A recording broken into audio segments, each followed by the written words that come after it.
Hi everyone, Wendy here, and this is the third video in the series I've called Grammar is Grand, and it's about the compound sentence. So let's get started.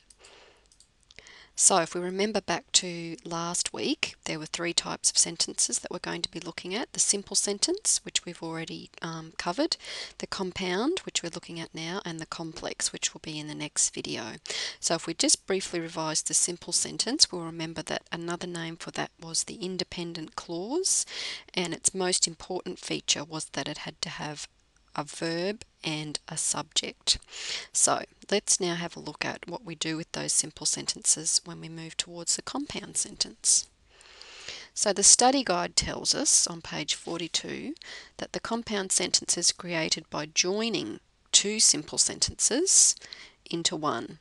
So in a compound sentence, both those simple sentences remain as independent clauses, but they're joined together by either a conjunction, which is a name for a joining word, or a semicolon, so a piece of punctuation. And it's a way of showing how two simple sentences might be related to each other, and so we don't just talk in little short sentences all the time. So let's have a look what the pattern is. So it's very simple. It's just like a little sum. We have a simple sentence, and then we add another simple sentence. So this part's the most important thing. You can either add them together by using a word, which we call a conjunction, which we'll look at shortly, or you can add them together by using a semicolon. And both patterns give us a complete compound sentence. So firstly, let's look at when we might use the semicolon, because this is a piece of punctuation that's fantastic, but it needs to be used wisely and correctly. So if you look at the examples that are in the study guide on page 43, they're really good at showing you how to do that. But basically you use a semicolon when the two simple sentences are similar in structure and when they express ideas that are connected to each other. So here's my example. Wendy forgot her coat. Simple sentence.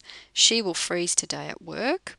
So those two things about me being cold, so I've decided to join them together into a compound sentence with a semicolon.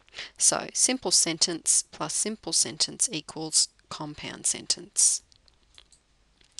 Now, what about these things I've called conjunctions? So in simple sentences, we can also use what we call coordinating conjunctions to join our simple sentences. So there's a really great table on page 45 of the study guide that gives you a list of these conjunctions that you can choose to use, and you'll see that they can either be short or they can be long. So on page 45 also, have a look at how you have to be careful when you punctuate your compound sentence when you're using one of the longer conjunctions. So we'll have a look at that now. So here's some examples. I've used a short coordinating conjunction here. Here's my simple sentence, Wendy was tired. And here's my second one, she went to bed early. So those two things relate to each other. One thing happened, I went to bed because I was tired. So let's join them together to make a compound sentence with the coordinating conjunction so. Wendy was tired, so she went to bed early. And that's a compound sentence. A longer coordinating conjunction we can see here. Wendy worked for 12 hours yesterday. That's an independent clause or a simple sentence. She went to bed earlier than usual. That's another simple sentence. So those two things again are related. They're about the same topic. So we join them together to make a compound sentence that's a little bit more sophisticated in our writing. So consequently is the coordinating conjunction, and because it's a longer one, it needs a semicolon before it and a comma after it. So there's lots of great examples in the book for you to go through now. So before you attack the activities, watch this first. I'm hoping that you've done this. Read the study guide from 42 to 46 and then complete the activities as you go up to activity 1.8 and check your answers. And if you have any questions at all, make sure you get in contact with your lecturer. All right, we'll see you when it's time to talk about the complex sentence.